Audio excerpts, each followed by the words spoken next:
Nama saya Niremondayani, NPM 18331210003. Nama saya Nika Desari Devi dengan NPM 1833121333. Perkenalkan, nama saya Ayu Trisna Yudiantari, NPM 1833121380. Perkenalkan, saya dari kelompok 2 atas nama Kade Widya Jatiarda, NPM 183321389. Perkenalkan, nama saya Kalista Kiming Romani, NPM 18331211462. Di sini saya akan membawakan materi mengenai rasio keuangan bank. Rasio keuangan bank adalah ukuran yang digunakan untuk mengetahui kesehatan bank dan mengetahui kondisi keuangan bank dilihat dari laporan keuangan yang disajikan oleh bank secara periodik. Dalam laporan keuangan yang dibuat bank menggambarkan kinerja bank selama periode tertentu. Pengolahan laporan keuangan dibuat sesuai dengan standar yang telah ditetapkan. Analisis yang digunakan dalam hal ini menggunakan rasio-rasio keuangan sesuai dengan standar yang berlaku. Rasio bank merupakan rasio yang digunakan untuk menilai kinerja usaha bank dalam suatu periode akuntansi. Akan tetapi di sini rasio yang digunakan lebih bersifat kompleks daripada rasio-rasio yang digunakan untuk menilai kinerja perusahaan non-bank pada umumnya. Resiko yang dihadapi bank jauh lebih besar ketimbang perusahaan non-bank, sehingga beberapa rasio dikhususkan untuk memperhatikan rasio ini. Sama seperti perusahaan non-bank, untuk mengetahui kondisi keuangan suatu bank dapat dilihat dari laporan keuangan yang disajikan oleh suatu bank secara periodik. Laporan ini juga sekaligus menggambarkan kinerja bank selama periode bersangkutan, di mana informasi tersebut sangat dibutuhkan oleh pemilik, manajemen, pemerintah, dan masyarakat sebagai nasabah guna mengetahui kondisi bank pada waktu tertentu yang dibuat sesuai dengan standar yang telah ditetapkan sebelumnya. Tujuan rasio keuangan. Dalam buku laporan keuangan menurut Jumingan, dikatakan bahwa rasio keuangan bank memiliki beberapa tujuan, yaitu yang pertama, untuk mengetahui kemampuan kecukupan modal bank dalam mendukung kegiatan bank secara efisien. Yang kedua, untuk mengukur kemampuan bank dalam menyelesaikan kewajiban jangka pendek. Yang ketiga, untuk mengetahui kemampuan bank dalam menghasilkan profit melalui operasi bank. Yang keempat, untuk mengukur kemampuan bank dalam menyanggah risiko dari aktivitas operasi. Yang kelima, untuk mengetahui kinerja manajemen dalam menggunakan semua aset secara efisien. Manfaat rasio keuangan bank. Yang pertama, perkiraan terhadap hasil dan kondisi keuangan bank. Yang kedua, diagnosis terhadap masalah manajerial, operasional, dan masalah lainnya. Yang ketiga, mengurangi ketidakpastian yang sulit dihindari dan sering ditemui dalam proses pengambilan keputusan. Yang keempat, pertimbangan awal dalam pemilihan investasi. Dan yang terakhir, mengukur tingkat keberhasilan manajemen bank. Selanjutnya, saya akan menjelaskan rasio likuiditas bank. Rasio likuiditas bank merupakan rasio yang digunakan oleh suatu bank bersangkutan dalam memenuhi kewajiban jangka pendeknya dengan menggunakan aset lancarnya.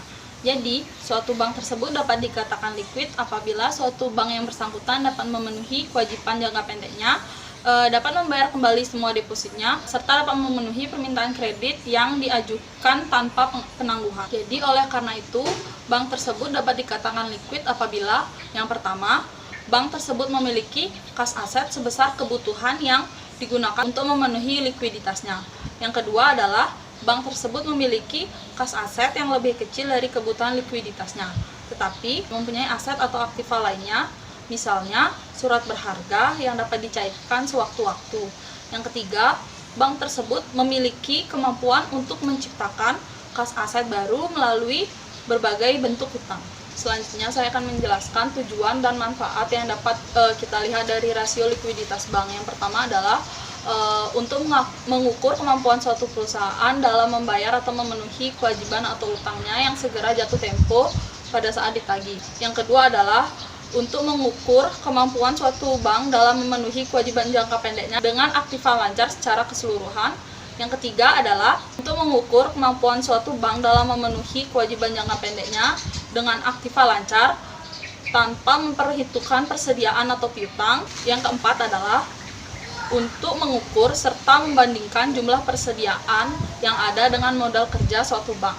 Yang kelima adalah untuk mengukur seberapa besar uang kas yang tersedia untuk membayar utang. Yang keenam adalah sebagai alat perencanaan ke depan, terutama hal-hal yang berkaitan dengan perencanaan kas dan utang. Selanjutnya adalah rasio likuiditas bank tersebut dapat melihat kondisi serta posisi likuiditas suatu bank dari waktu ke waktu dengan membandingkannya dalam beberapa periode sebelumnya. Dan yang terakhir adalah untuk menjadi alat pemicu bagi pihak manajemen dalam memperbaiki kinerjanya dengan melihat rasio likuiditas yang ada sampai saat ini. Selanjutnya saya akan menjelaskan cara menghitung rasio likuiditas bank dengan beberapa cara. Yang pertama adalah dengan quick ratio. Quick ratio merupakan rasio yang digunakan oleh suatu bank dalam mengukur kemampuan suatu bank tersebut dalam memenuhi kewajibannya terhadap para deposan dengan harta yang paling liquid yang dimiliki oleh suatu bank.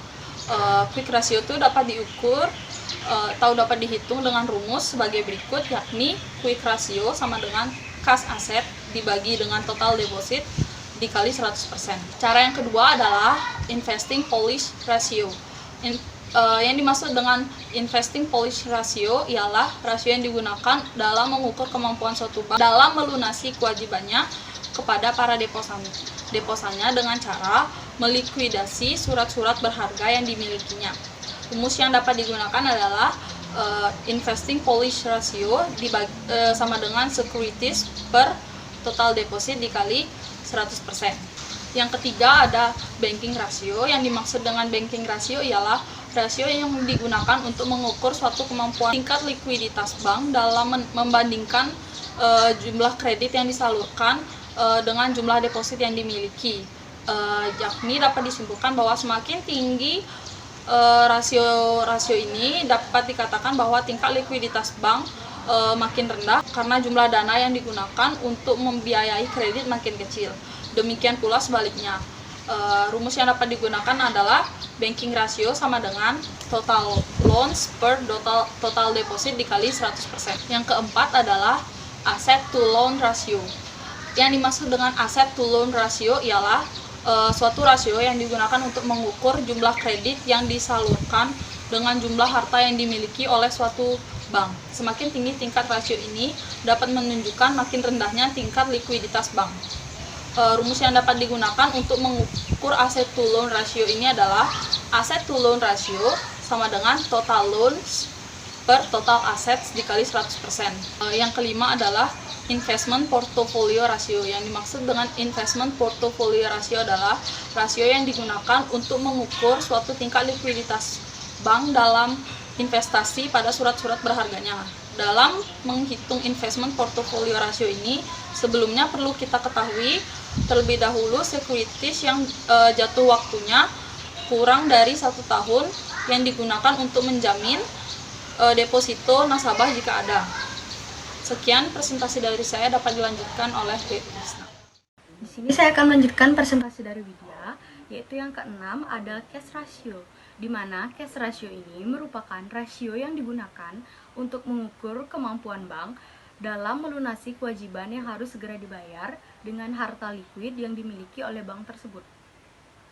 Rumusnya yaitu cash ratio sama dengan liquid asset dibagi dengan short term borrowing dikali dengan 100%. Yang ketujuh ada loan to deposit ratio atau disingkat dengan LDR. Loan to deposit ratio merupakan rasio yang digunakan untuk mengukur komposisi jumlah kredit yang diberikan dibandingkan dengan jumlah dana masyarakat dan modal sendiri yang digunakan. Nah, besarnya dari loan deposit ratio menurut peraturan pemerintah yaitu maksimum adalah sebesar 110%.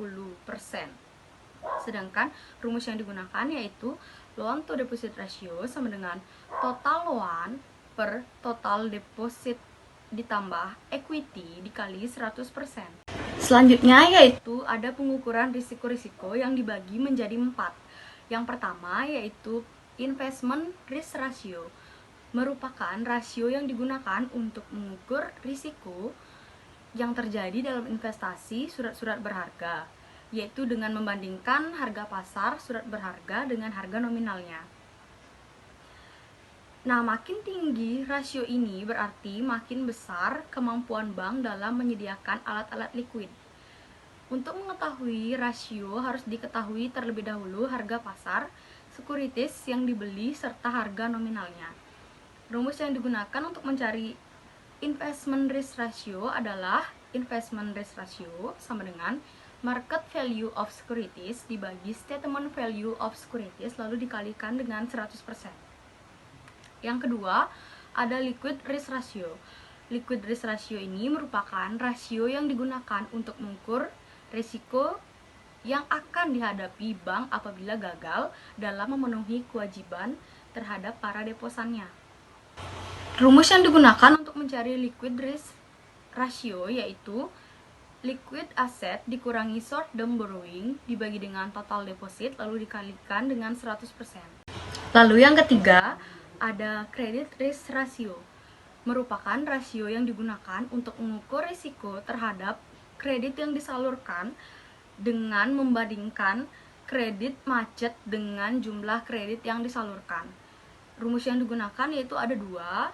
Yang pertama, credit risk ratio sama dengan bad debts dibagi dengan total loans dikali dengan 100% atau dengan capital risk juga bisa, yaitu dengan cara equity capital dibagi dengan risk asset lalu dikalikan dengan 100%. Lalu risiko yang terakhir, yang keempat, ada deposit risk ratio.